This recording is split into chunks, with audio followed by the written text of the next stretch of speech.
Hello team, and welcome to the first Q&A seminar. I've been wanting to do this for a couple of weeks when I first told everyone that I was going to be doing these. And this first one is going to be a little bit emotional. I actually believe that everything happens for a reason, and when I first was going to film this one, it was a time where I was happy, I was fully on track, and so I probably was going to be struggling to actually relate to the topic of today, which is getting back on track when you have fallen off plan or fallen off track. I think I'm going to start off by sort of talking a little bit about my own experience over the past couple of weeks, because as I said, I think everything happens for a reason, and I almost feel like although I've been through some stuff recently and it's been very tough, it's kind of been a good reminder of that we are all human. Everyone has times when they fall off track, and everyone's tracks look very different as well. So although to the outside world you would probably think, I've still been training, I've still been eating well, it looks all perfectly fine, but everyone's track is different. I think we can consider the track as the path that you are on to get to where you want to be, whether that's business, whether that's fitness goals, whether that's your relationships, your mental health. And I think realizing that everyone's track is different, everyone's path is different, and that's how we can approach things differently as well. So past couple of weeks I have been off track mentally, in terms of being able to give my full attention to work, to other people, and one thing I've done is recognize that what has happened is outside of my control. So, there's lots of things that we can control, and there's lots of things that we can't control. And sometimes life throws curveballs at us that are out of our control, and we have to just respond and react in the best way that we can. So if we need to change the path or the track to kind of help alongside these big life events or things that get thrown at us, then we can do that as well. So first thing we need to make sure we are doing, even whilst we are off track, this isn't necessarily when we're at the point where we're ready to sort of get back to it.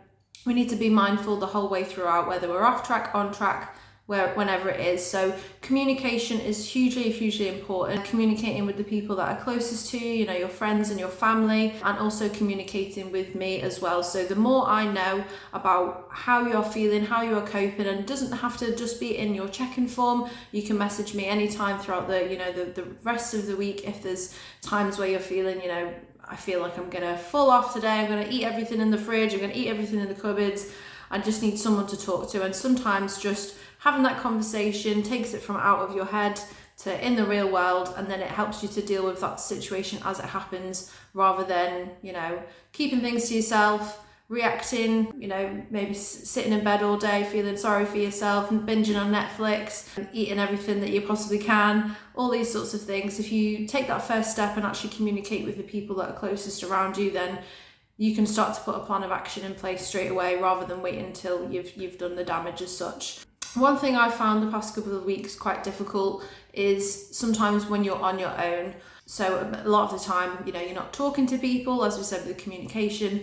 So something that I do if I'm, feel like I'm overthinking, I'm getting in my own head about things, is I'll put some music on. And music is such an underrated tool, and I think depending on what mood you're in, you can put on some happy music if you're feeling a bit low. If you're wanting to chill out, if you're feeling stressed, then maybe some calming music. I actually listen to meditation music just before I go to sleep. I put my phone away, I'll just have my last meal, I won't look at any screens, I maybe read a book, and try and get yourself into that sort of calm place as well. Keeping your routine as well, even if it's not necessarily 100%, or keeping some form of routine is going to be hugely important as well. And just focusing on one small thing each day, maybe, rather than trying to, if you've gone off track and you've not been doing your workouts, you've not been meal prepping, you've not been sort of in the best place mentally, then just trying to do one thing each day,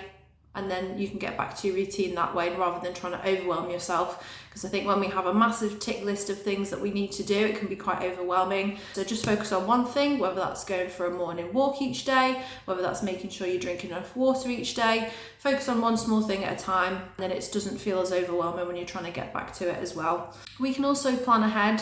So, there's things that are outside of our control, but there's things that are in our control as well. So if you've got an event coming up, or maybe you're going on holiday, we can be more mindful about how we are approaching those things, and we can fit them into a plan. So again, communication with me is absolutely key at this point. So if you are, going on a holiday, we could maybe use that as like a little diet break and give yourself a mental break. And then that way you don't feel like you're going on holiday, you're being naughty, you're eating things that you shouldn't be eating.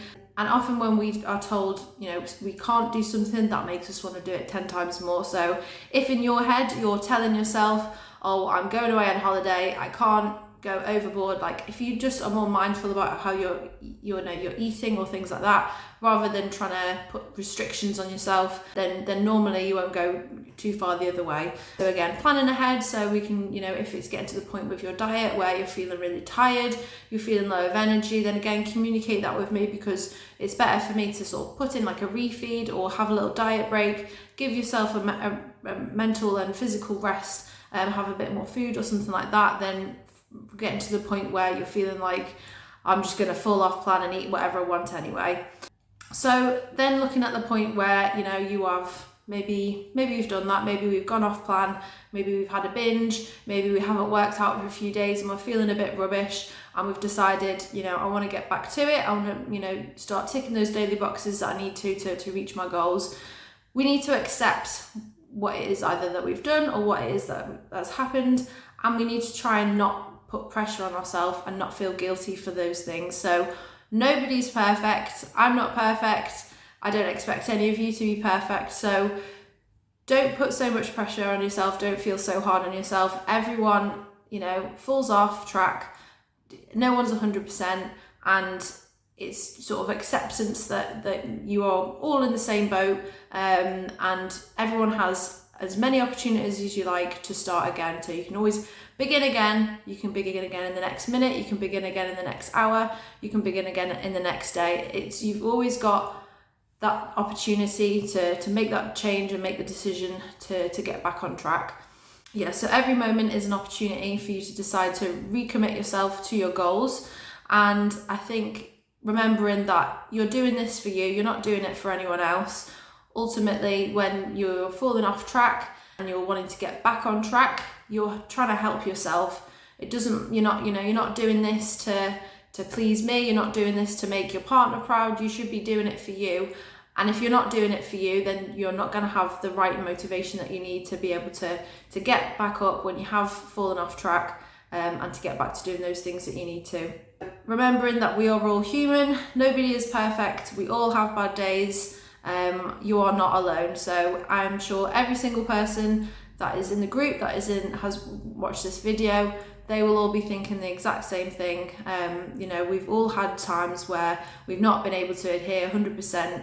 I was, thinking, go through prep, go through off season, I felt like I was on track most of the time, but it's just taken one thing which has come and thrown me off track, and it's up to me to try and get myself back on track. The things that have happened, I've basically been a relationship kind of broke down in a very dramatic way, and it challenged a lot of things that I thought I knew. It challenged a lot of things, the way I thought about myself, and it's been tough. It has been really tough, but I am so glad that I've had the routine and the things that I have learned over the past couple of years during bodybuilding, during coaching people, during coaching myself, the structure and having, a plan in place, whether I am feeling rubbish or I'm feeling great. It has allowed me to stay more on track than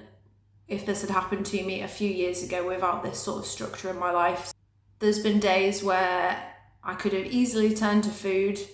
There definitely hasn't been days where I didn't want to train, but it's almost been the opposite way for me. I almost used training too much as a source of, as a way to vent my frustrations. and I actually ended up getting an injury, so I had to take a deload week. So don't do what I did. Obviously, we want to be training smart. It's a great way to release your emotions, and I almost use training as a bit of a meditative experience as well. So when I go into train, I'm fully focused on the session, I'm fully focused on every set and every rep. My mind is thinking purely about the muscle that's contracting. My music helps me to kind of zone out and not think about what anyone else in the gym is doing. Thank God that the gyms have been open the past couple of weeks, that's all I can say. But yeah, I still don't feel like I'm back on track, and I wanted to sort of be open and honest with that about that with you guys, and that's okay. So I'm taking each day as it comes. I'm making sure that I know what I'm doing for that day. I always plan my days ahead. I use a very thorough diary, having things to tick off that I need to do. I always know that I feel better if I am being more productive. If I sit around and do nothing, and if I eat foods that I don't normally eat, I normally feel worse for it. So I'm very mindful of how those things will impact me. I try to keep moving, I try and keep my routine, and I'm also trying not to be too hard on myself. It's okay to be sad sometimes. And as well as having the routine and structure, I think it's been an important thing for me recently to remind myself of why I do the things that I do. Why is it that I train as much as I do? Why is it that I eat on plan, or like to give my body healthy foods that are going to make me feel good? And being more mindful about the routine that I have and the reasons why I do it has definitely helped me to remember why I'm doing these things and remember what's important to me, because it can be very easy to forget, especially when you have lots of other life stresses going on, lots of other things that are pulling your attention this way or that way. It can be easy to forget, why am I on plan? Why am I trying so hard to better my body? Why am I trying to better my health? And you have to remind yourself of the reasons why you're doing those things, and that will definitely help to bring back motivation to, you know, get up and go. And I think the hardest part about getting back on track is that first step. The hardest part about going to the gym when it's cold outside and it's dark and it's winter and no, you know, you don't want to get up and go to the gym and you're thinking, oh, it's going to be cold outside. The hardest part is getting out of your house, getting in your car and going to the gym. The second you get to the gym, you remember, I love it here. I love training. I love the way it makes me feel. And it's the same with food. I think, you know, once we've got the training back on track, then you don't really want to be training really hard, you know, putting all the effort in the gym and then coming back and then eating rubbish food. So normally once you get your training back on track, then you're able to get your food back on track as well. And, you know, meal prepping, having all your food sorted, that takes away the thought of, if you're, you know, feeling a bit rubbish, then you might go for a food option that's going to just help you feel good for a couple of seconds and then probably make you feel rubbish in the long term if you went for like a takeaway or something that's going to be, you know, satisfying for a couple of moments, but ultimately it's not going to be great for your health. It's not going to be great for how you're feeling afterwards, and it's not going to be refueling your body in the same way as good healthy whole foods would. So yeah, just to finish this off, communicate. Make sure you talk to someone, whether that's me, whether that's your family. Try and keep as much structure and routine as possible and plan ahead so the off-track time isn't something that is, you know, happening without you meaning for it to. Every moment is an opportunity to start again and to recommit yourself to your goals. And you are a human. Nobody is perfect. We all have bad days. You are not alone. Thanks for watching, guys.